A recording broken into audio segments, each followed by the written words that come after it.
Hey guys, welcome back to the Mental Toughness Blog with Chris Doris. And coaches, this one's for you today. And specifically, what I wanted to do was talk briefly about one of the cool uniquenesses of being a coach and being in practice for yourself and building your own practice. And more specifically, today's topic is about client prospect readiness.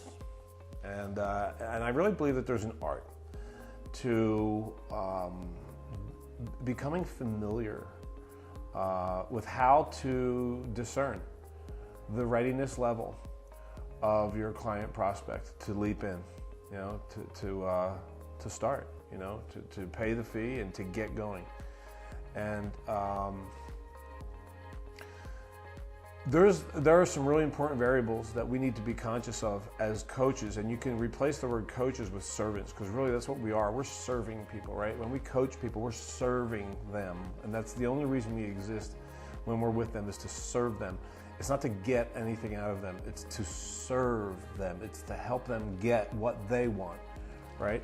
And we can really screw that up when our ego gets involved. Like when we prioritize, whether we're doing it on purpose or not, and we almost always aren't doing this on purpose, but we're prioritizing getting them as a client, or we're prioritizing getting them what they want, but on our timing, right? So that's really the point here, is really trusting the timing of the readiness of our clients. And I'd like to use a couple analogies for that, and one is ripeness.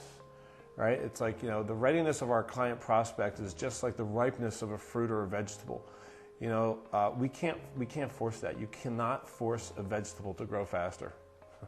You know, one thing you can do is you can over-nourish it, right? But you can super saturate it, and then you would kill it. And that's actually a pretty good analogy for what a lot of coaches do with prospects, is they push and push and push and push, and it becomes like repulsive and needy and creepy, right?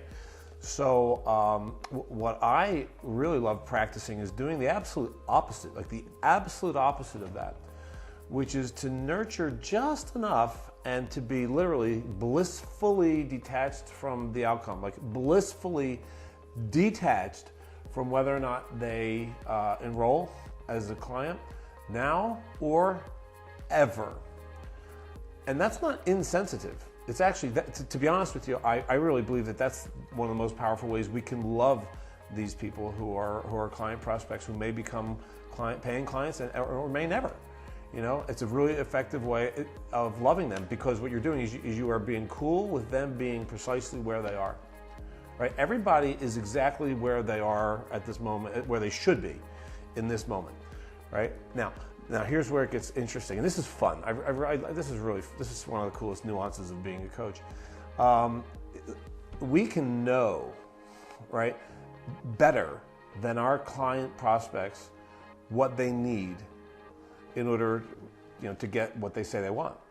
Right? In fact, we better, in many cases, know better than them. Like, we know why they're waiting. We know why they aren't going for things. We know why they're afraid. We know why they're holding back.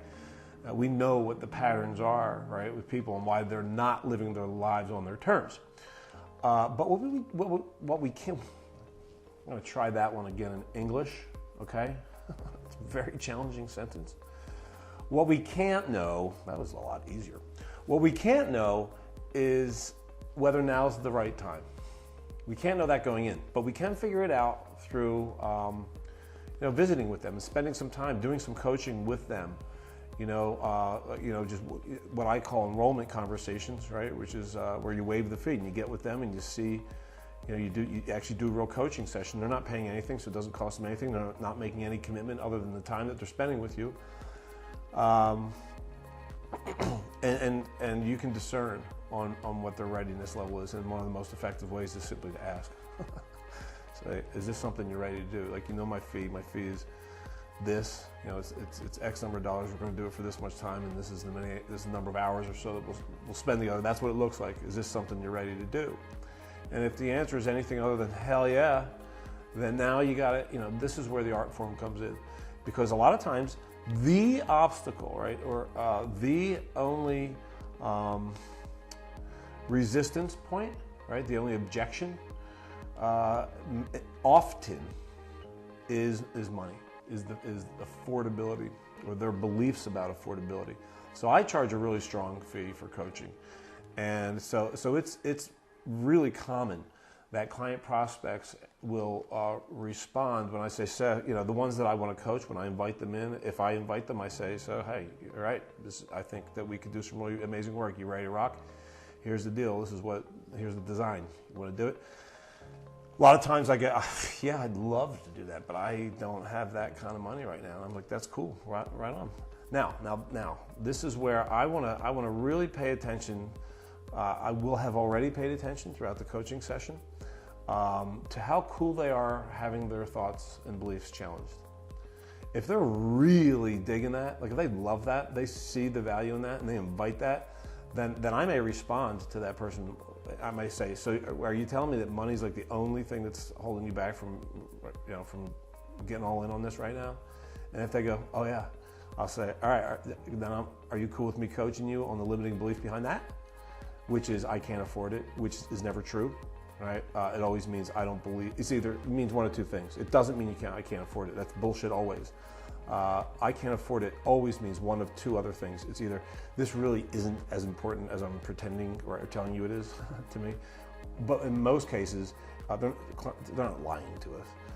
In most cases, what it means is I don't believe that I'm resourceful enough to go create that resource, to go create that entrance fee, to go create that cash, that money to pay you to get in, to get this started. They just believe. They're really convinced because of all the conditioning of the past that I can't just go create money, right? So now, however, the other side of that coin is that if the person isn't, if they're not even knowing really necessarily what coaching's like, they don't have a whole lot high level of sophistication around like the nuances of that, or what coaching is, like people, coaches pushing people past their perceived limits, and they may not be asking for that. They may not want that, So if I'm sensing that, I will just surrender completely. I will absolutely infinitely surrender, and say, cool. That's if I say, are you ready for this? And they say anything other than, oh hell yeah, then I want to respond by saying, yeah, listen, it would actually be foolish for us to start now. If it's anything other than the obviously perfect time, right? It would be unethical even of me to do that. I would still coach you in the way I coach everyone, which is with all of my heart. But if it's not the right time, again, going back to the ripeness analogy, it's like you can't make a good salad. You can put all these great kinds of colorful lettuce and all these other, you use great dishware and all that, but you put in unripe cucumbers and tomatoes, and it ain't gonna work. So it's the same thing. And another analogy that I like to use with this is this deal right here, this game, Jenga. This is such a great game. I use this game as a metaphor in so many different ways in my, my coaching and in my speaking and obviously in my blogs, because it's a game about not forcing shit, right? This is a game about trusting the path of least resistance, like knowing which of these pegs, which of these bricks are, oh, there's one. Well, that's kind of good timing. Which of these is ready to move? And this was a loose one. This was unstuck, and it was ready to move. Right, and then there are ones that are that one. There's no movement. That is not moving. So, like, say that's my client prospect, and I know that this person's life would be so wonderful because they say they want to be here, but here they are, and I totally know how to help get them here. Right, I know what it's going to take. They don't, right? But I do because I'm the trained professional here. But they're not ready. Oh man, I was going to try to knock the whole thing down. Maybe they're readier than I thought. Oh look, maybe they are. Okay, never mind. Actually, that's a perfect unexpected outcome. That is actually outstanding, because one of the points that I wanted to make here is the perfect balance between nudging and forcing. Like I do want to nudge. I want to nudge a little bit to test. I want to test to see. And this is nudging. Like that's a nudge. I want to nudge. I don't want to be apologetic about nudging because maybe like that one actually did move. I didn't think it was going to move. I thought it was totally stuck. And guess what? I was wrong. It was readier than I thought. So that's the other.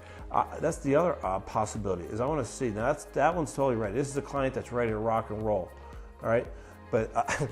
Obviously, that one's not. That's the one. I don't even know if you can see it, but obviously you can't move that. The laws of physics are going to govern that. So I, as the coach, I want to test. I want to ask some questions and just be really sensitive. Like be really, really consistently sensitive to the distinct possibility that they're not ready to go. And I do not want to ever get into forcing. That's a disservice. Now, here's the last point that I want to make on this, which is this gets really convoluted when the coach is in a financial situation where they really need money, because then they are needy, right? And the coach is needy. When a coach is in a situation, and trust me, I know this situation. I spent most of my life in this situation.